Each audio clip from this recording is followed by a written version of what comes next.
Let's make some 18th century belly bands.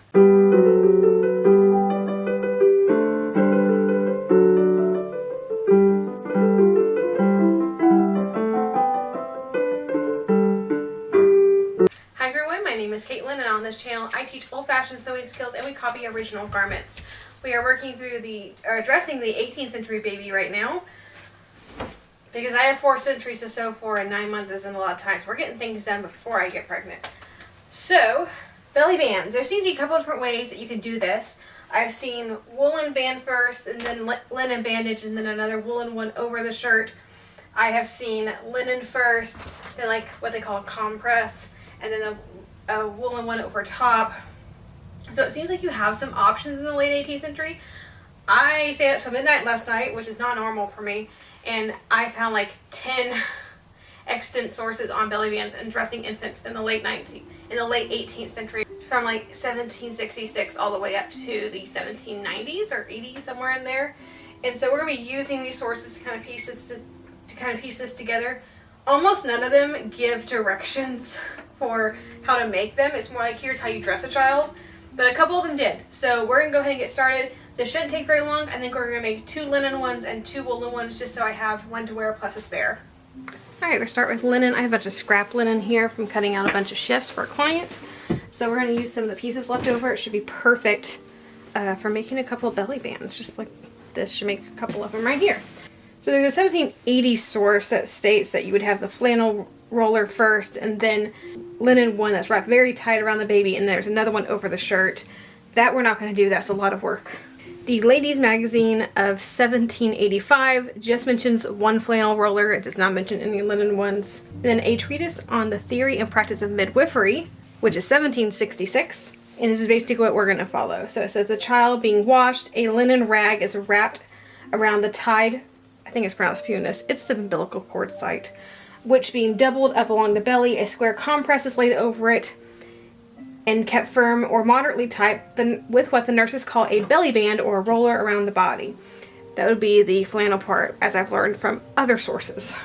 A lot of this is taking what little information is given in one source, and then a little bit more information is given in another source, then a difference, and then a little bit more information in the third source, and you had to piece them all together to get what was actually done. And then there is the 1779, a letter to a lady on the management of an infant. And it says, as to the dress of a baby, it should consist of a belly band made of a fine piece of linen cloth, doubled about 3 fingers wide.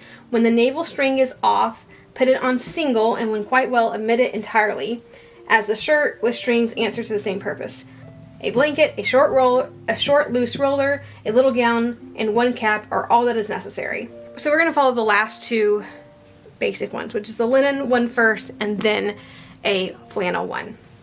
There are a couple of extents of the linen that I can find, and so they're basically the same thing. So those, I think, were about 6 inches wide. It said 3 fingers. 3 fingers is about 2 1/4 for me, and it said that's one doubled, so I would actually fold that out. So it's about 4 1/2 inches. I'm going to cut it 5 because obviously seam allowances need to be taken. And then as to the length of it, the extents I've seen are about 18 to 19 inches, which makes sense because a newborn infant's waist and chest is usually around 17 to 18 inches. And most of the sources say that the linen one's supposed to be put on single or just wrapped around once. So I think we're going to do, is this 5 inches? I didn't actually quite measure this. You know what? We're going to call that, this 5 1/4. We're going to call that good. And then 19 inches. Part of me wonders if I ought to make 3 of these. You know what, I'll make 3 of them because then I'll just cut it like this, and that'll be easy to do. We'll make 3 of them. Why not? It's always better to have more than not enough. Linen is hard to rip. Alright, here's the flannel. This is wool flannel.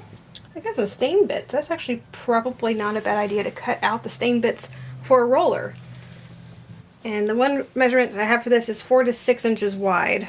Wrap around the body twice, plus seam allowance. So we're going to say twice would be around 36 inches seam allowance. Let's just go ahead, in case we have chunky babies, do 38 inches. Perfect. Perfect. Alright, we have all 6 belly bands now. I'm going to iron them all And then nowhere does it say how to hem any of these. I can see that the linen ones are narrow hemmed, but I haven't come across any that are flannel. Now the 19th century ones, what you would do is you would flip that over and do some pretty embroidery on the top. I don't know if that's the case for the 19th century, or I don't know if that's the case for the 18th century. So I have a couple thoughts. I could narrow hem it, but narrow hemmed flannel is kind of thick. So I think I need to maybe look up some other ways that 19th century, that 18th century flannel was finished to work on this, but we'll go ahead and I'll get them ironed. I'm starting first with the linen ones. This I just folded over probably about 3/8 of an inch, and I folded that in half to create a hem. I think it's a little bit bigger than the original hem. I think the other two bands end up with a slightly smaller hem, but for some reason this one ended up with a slightly larger one. I'm using linen thread, just whatever size I had. I actually have no idea what size thread this is. It was the first linen thread I came across. With these linen ones, especially since it's new linen and not old linen, a lot of baby stuff, it was recommended that you use old linen only because it's softer and therefore just feels better against baby skin. So what I'll probably do with these is like put them in some sort of wash bag, just wash them through several cycles, like the next several cycles that I do, and maybe soften them up quite a bit, and then likely have to, very much wet them and iron them to get all the wrinkles out that are inevitably going to happen. I don't see ties being mentioned until the very early 19th century. So these would have been pinned shut with, of course, straight pins, which you can do safely. I don't know if I will. I likely won't, especially because babies can be quite wiggly. It's one thing when you're seriously swaddling a child to put pins in their clothes because they can't get out of it. They can't wiggle the pins out. But if you're not going to swaddle them like early 18th century, which I would not be doing, I feel like that's where the danger risk poses. And it's interesting like how quickly we go from swaddling to never use pins in your baby's clothing. And I think it's because once they stop swaddling, they quickly realize, oh, this is actually quite dangerous to have a mobile, wiggly baby with all of these straight pins in their clothing. And it didn't take them very long to figure that out before they started saying things like, there should never be pins in children's clothing, or there should be very few pins in a child's clothing. Usually it was very few pins, like no more than 1 or 2. So as far as how I'm going to attach this, I haven't quite decided yet. I think it's going to come down to the event, how old the child is, whether I feel like dealing with it or not. Because at least that one source said that once the umbilical cord site is fully healed, this doesn't need to be worn at all. And so I don't know how much these are actually going to get used, but this is good at least just for video purposes and also just to have them for demonstration purposes. And there are some things I would absolutely pin to a child. Something this close to the body will not be one of those things. And I'm not going to put ties on them. I just won't. So my options are going totally modern and doing safety pins, which I've thought about. We're also doing another period option, which is stitching them to the child. So you would literally just fold it over, however it fits, put your fingers under here so you're not going to poke the child, and just do a running stitch or two just across. It's really easy to cut the tacking stitches down because you're just tacking it on. Do a running back stitch or something each time. It won't take more than a minute or two to do that. Once they start really moving, I don't want to have a needle that close to their body. But I do think that could be a period option for a while if they're very young. And then when they're a little bit older, I can reevaluate whether I want to even use a belly band. But no closures means this is really a 3-step process: cutting, pressing, stitching, or more accurately hemming, because that's what we are doing. We are hemming. And there's a full linen band. Takes a little bit more time to do the flannel ones, as I've learned. And this thread's gonna last like 2 inches, but we'll finish it off. But there's the linen one. Now for the flannel. So there's a couple ways I could have done this. I opted to really look into how we finished flannel in the 18th century. I couldn't come across much, but I do have advanced Google books, and I was able to look into rollers, which is what this is called. It's usually called a roller. Sometimes it's called belly band. Bandage is another term. And so I looked at all of those terms with the words seam, and that was my search term. And I came across, what is this? The Present Practice of Surgery in 1786. And apparently we do not have much faith in our surgeries, because there's a whole chapter in here on dealing with corpses after they have passed away. And apparently when they do die, apparently when people do die, they are wrapped in rollers, which has been seen by a herringbone stitch. And that part actually made sense to me, because that's how we finish the seams of flannel in the Workwoman's Guide. So like that part I understood, that made a lot of sense. It is weirding me out a little bit that we're dressing babies and corpses the same manner.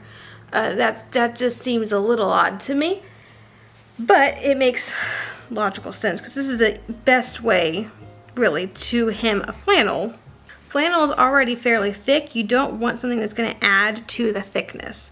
So whatever hem you use, you do want it to be strong, but also you don't want to have to fold this over twice, because that's a thick hem if you fold over twice. So you usually fold over once. Yes, that is a raw edge, and you herringbone over it. And it's okay to stitch over that raw edge, because we're not actually stitching close to that raw edge. We're stitching just underneath it and then quite a bit on top, and therefore it doesn't decide to undo itself. So a herringbone is really perfect for this. And also we are doing the herringbone on the outside. So instead of turning a seam in where it'd be next to the body, we're doing it out. And that leaves a very smooth side to go against baby, which makes a lot of sense, because baby skin can be kind of sensitive. But you also see the pretty stitching on the exterior, even though you won't actually see it once baby's fully dressed. But it's like having pretty underthings, essentially. So this makes a lot of sense both ways. Also, while researching rollers and bandages, I realized that the reason why likely one of the reasons why we have some extant, or quite a few extant, because I've seen several at this point, linen rollers, but none of the flannel. Flannel seems to be used a lot for things like dressing wounds and that sort of thing. So this would just make logical sense to cut this up for bandages, which I'm wondering is why we don't see any extants of the flannels. Or I ought to say rarely see extants of the flannels. I do own an extant. It's just about a century too late. Probably not quite that. It's likely late 1860s to 1880s. I actually have it next to me. So this is the original flannel one. I have several original linen ones. This is the original flannel one. It's done the exact same way as I've just described. So you fold the hem over to this side. You do the decorative stitching. This is a feather stitch.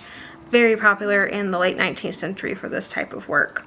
It would kind of replace the herringbone stitch. But that is a raw edge right there. There's a raw cut edge.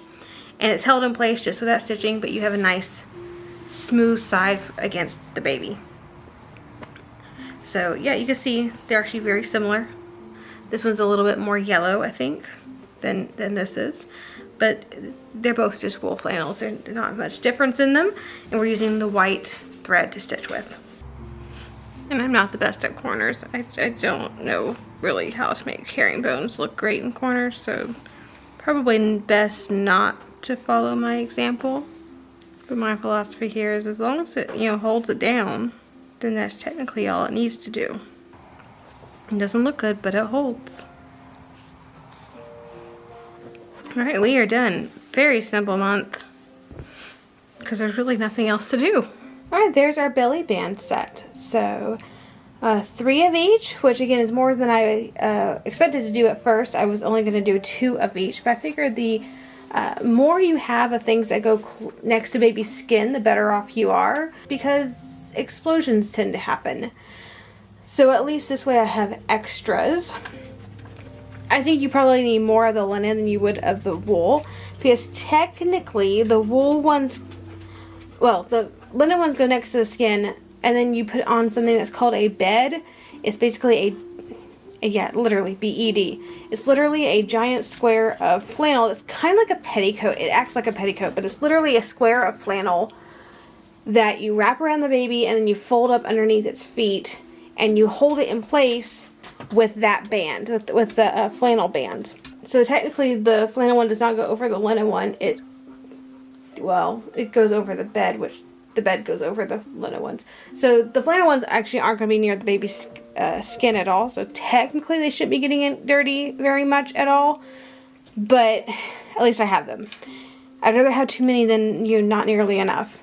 But I think next time we do 18th century, we're going to make the bed. Should be a super simple project because it's literally a square of flannel that is, I assume, herringboned like these are.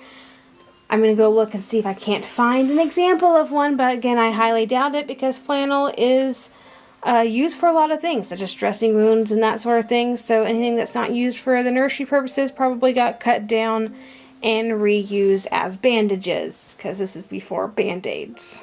But I think we did pretty well for our belly bands. I think we're not going to try them on the fake baby yet. I think we're going to wait till next month, because again, the wool ones go over the bed. So I feel like we need to get that done before we can start trying things on. But that way you can get a visual about how things are going to look. Because I'm sure right now that was all very confusing the way I explained it. But essentially, according to the 1779 source, all the baby really needs, I didn't even mention diaper and pilcher, but like I'm pretty sure that's a given. And I have other sources that do state those garments. I guess those are just givens. But it stated, the scrap of linen, then the bed, and then the roller, which would be the flannel bit, and then the gown and a cap. Or the bed gown and a cap. So I feel like by the end of the year, we should definitely have all the infant stuff done. I'm thinking we might want a few more caps. Maybe just do some plainer ones, or I'm sure we could figure out something to do with more caps, just so we have them. But yeah, I think that's about it for this month. If you've enjoyed the video, please like, subscribe to the channel, click that little bell notification so you're notified anytime I upload a new video. And as always, have a fantastic week, and I'll see you back here in the next video.